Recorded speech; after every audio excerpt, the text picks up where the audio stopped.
This happened a few years ago. I was in my mid-20s, living in a decent-sized city, trying to juggle work and dating.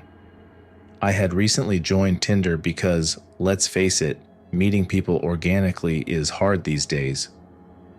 After swiping through a sea of faces, I matched with a guy who seemed pretty normal. He wasn't a supermodel, but he was good-looking enough and seemed interesting. Let's call him Dave. Dave and I chatted for a few days before deciding to meet up. Our conversations were mostly light and fun, talking about work, hobbies, and favorite movies. Nothing too deep, but enough to feel like I wasn't meeting a complete stranger. We agreed to meet at a popular coffee shop downtown on a Saturday afternoon. The coffee shop was busy, filled with the usual weekend crowd, which put me at ease. We found a table near the window, ordered our drinks, and started talking. At first, everything was going well. He was charming, funny, and seemed genuinely interested in what I had to say. We talked about our favorite bands, our families, and even our embarrassing high school moments. It felt like a typical first date until it didn't. I don't remember exactly how the conversation shifted, but suddenly Dave was talking about his temper. He mentioned how he had gotten into a few fights in high school and how one of them had ended with him breaking another kid's nose. I tried to brush it off, thinking he was just trying to sound tough, or maybe he was exaggerating. But then he continued, casually mentioning more recent incidents where he had lost control. He talked about smashing a guy's car window because he had cut him off in traffic, and another time when he had punched a hole in his apartment wall during an argument with his ex-girlfriend. At this point, I was starting to feel a little nervous. My gut was telling me that this wasn't normal, that it wasn't just harmless talk. But I didn't want to overreact, so I tried to steer the conversation back to safer topics. However, Dave kept bringing it back to his anger issues, almost like he was proud of them. He talked about how he had trouble controlling his temper and how it sometimes scared people.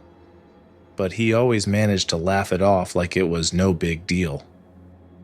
I knew I needed to get out of there, and I was trying to come up with a believable excuse to leave. I glanced at my phone and pretended to receive a text. I told Dave that a friend of mine needed help with something and I had to go. He seemed a bit annoyed but didn't argue. I thanked him for the coffee and left. As soon as I got outside, I blocked his number and unmatched him on Tinder. I felt a huge sense of relief, thinking that was the end of it. But I was wrong. Over the next few days, I started noticing strange things. I'd see a car parked near my apartment that I didn't recognize, and it seemed to be there every time I left for work or came home. I told myself it was just a coincidence, that I was being paranoid because of the creepy date. Then, I started getting messages from unknown numbers. At first, they were just weird, like, "Hey, it's Dave. Why did you block me?" And I thought we had a good time. I ignored them, hoping he'd get the hint. But the messages kept coming, getting more and more aggressive. "You can't just ignore me forever," one read. "I know where you live," said another. I started to feel like I was being watched all the time. My anxiety was through the roof. I didn't feel safe in my own home. I called my best friend Abby and told her everything. She insisted I stay with her for a while, just to be safe. I packed a bag and headed over to her place, feeling a bit better to have someone else around. For a while, things seemed to calm down.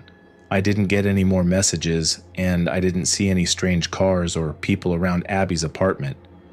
I started to relax, thinking maybe Dave had finally given up. But then, one night, Abby and I were watching a movie when her phone buzzed. She looked at it, her face went pale.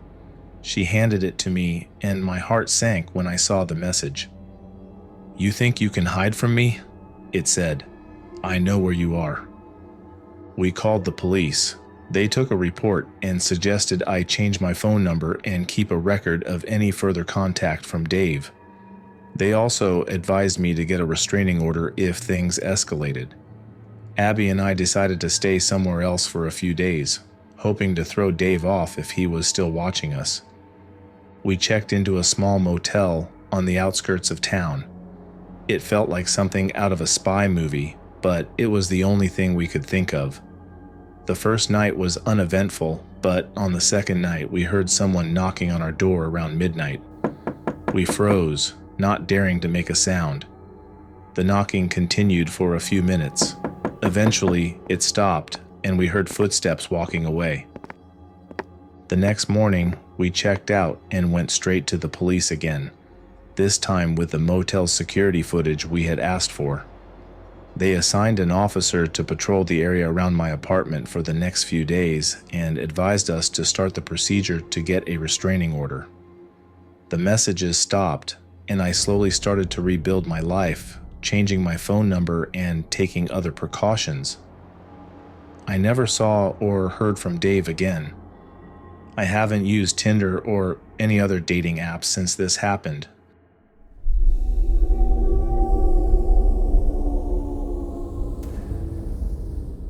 I've always been pretty careful with online dating, but like many of us, the convenience of apps like Tinder was too tempting to ignore.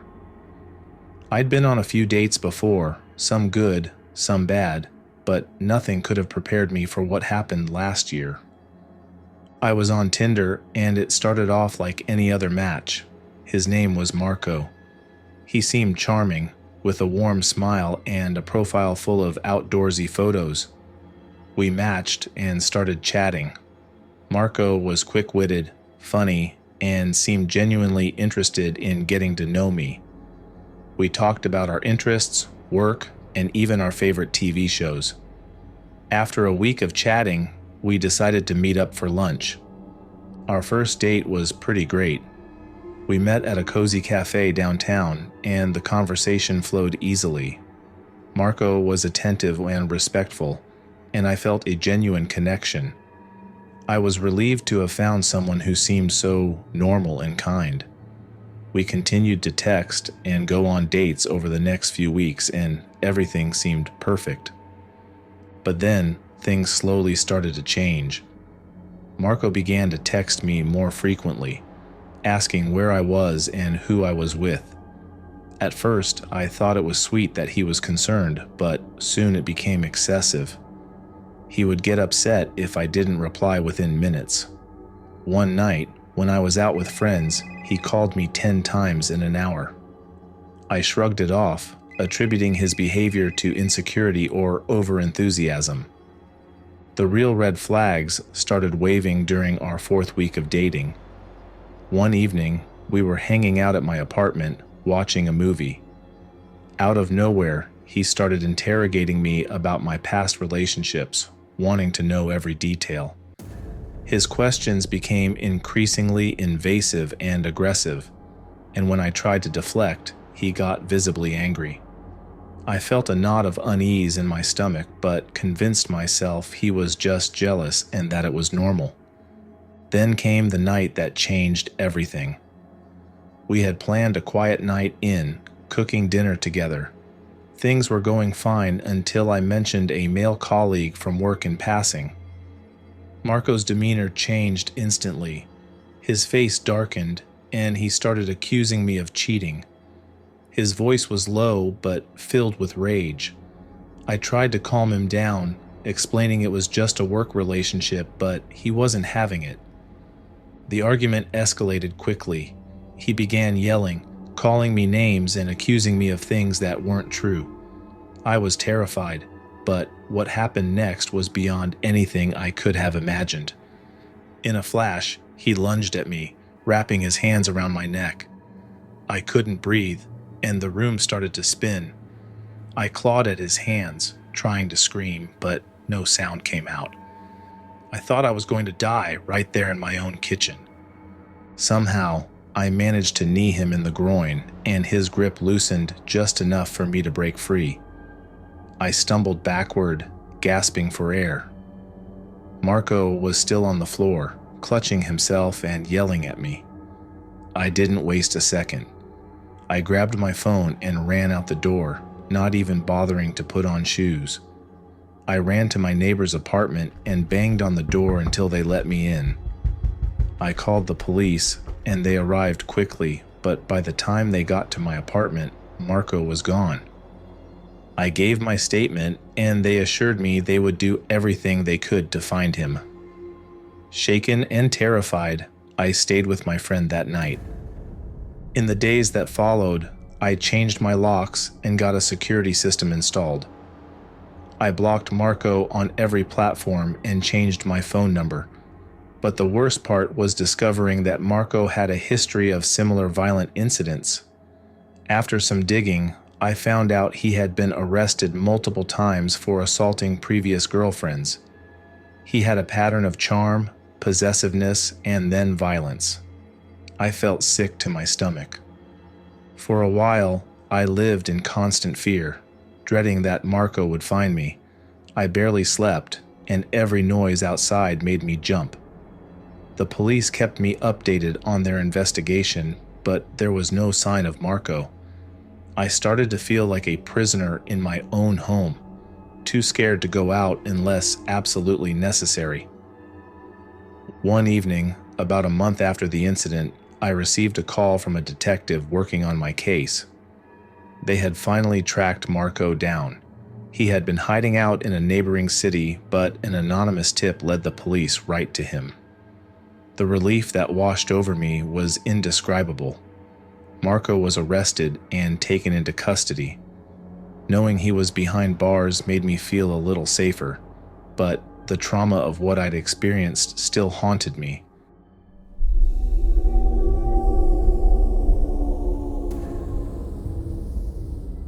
It all started about 6 months ago. I was single, in my late 20s, and had been on and off dating apps for a while. Then I decided to try Tinder. You know how it goes. Swipe left, swipe right, chat a bit, maybe meet up, and most of the time it just fizzles out.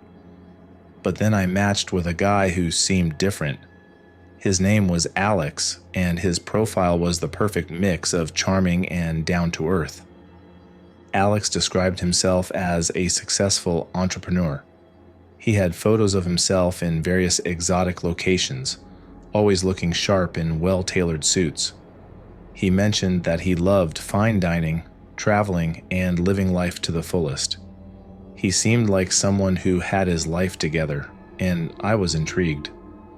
We started chatting, and he was everything his profile promised and more. He was attentive, witty, and genuinely interested in getting to know me. Our conversations flowed effortlessly, and before long, I found myself looking forward to his messages. He had this way of making me feel special, like I was the only person in the world who mattered to him. After a couple of weeks of chatting, he asked me out on a date.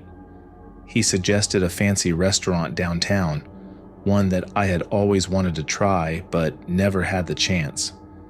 I was excited but also a bit nervous. I mean, this guy seemed almost too good to be true. But I pushed those doubts aside and agreed to meet him. The night of our date, I put on a fancy dress and made my way to the restaurant. When I arrived, Alex was already there, waiting for me. He looked even better in person, tall, handsome, with an air of confidence that was incredibly attractive. He greeted me with a warm smile and a bouquet of roses, and I felt my nerves melt away. Dinner was amazing, the food was amazing, and Alex was the perfect gentleman. He asked me about my life, my interests, my dreams, and he seemed genuinely interested in everything I had to say. He shared stories about his business ventures, his travels, and his plans for the future. By the end of the night, I was completely and totally into him. Over the next few weeks, Alex and I saw each other regularly. He took me to the best restaurants, showered me with gifts, and always made me feel like a princess. He would surprise me with little things, a piece of jewelry, a designer handbag, or tickets to a show I had mentioned wanting to see.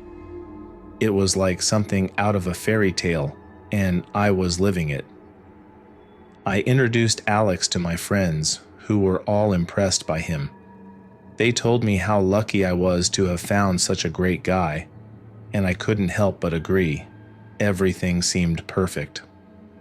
One evening, after a particularly romantic dinner, Alex seemed a bit off. He was quieter than usual, and I could tell something was bothering him. I asked him what was wrong, and he hesitated before telling me that he was dealing with a business emergency.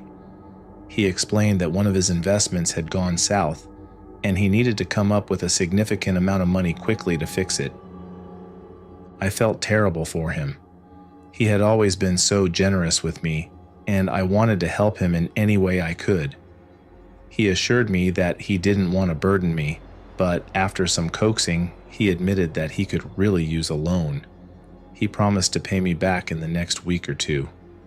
Looking back, I can't believe how naive I was, but at the time, I was so caught up in the whirlwind romance that I didn't think twice about it.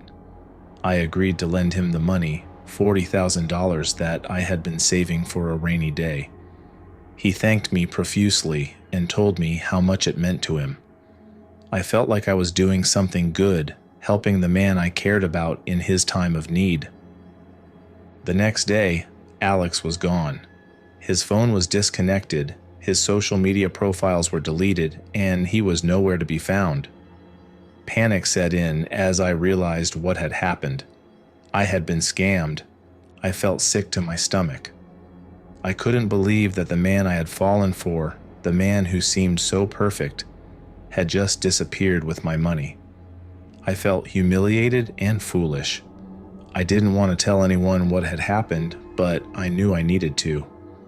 I contacted the police and filed a report, but there wasn't much they could do. I had willingly given him the money, and without any way to track him down, it was unlikely that I would ever see it again. I was devastated. Over the next few weeks, I tried to piece my life back together. I was embarrassed and ashamed, but I also felt angry. I started doing some digging online, looking for any information I could find about Alex. That's when I discovered that I wasn't the only one he had scammed. There were other women who had shared similar stories on various forums and social media groups. They had all met a charming man who claimed to be a successful entrepreneur, only to be duped out of their money. It was like reading my own story over and over again. In the end, I never got my money back. And as far as I know, Alex is still out there, preying on unsuspecting women.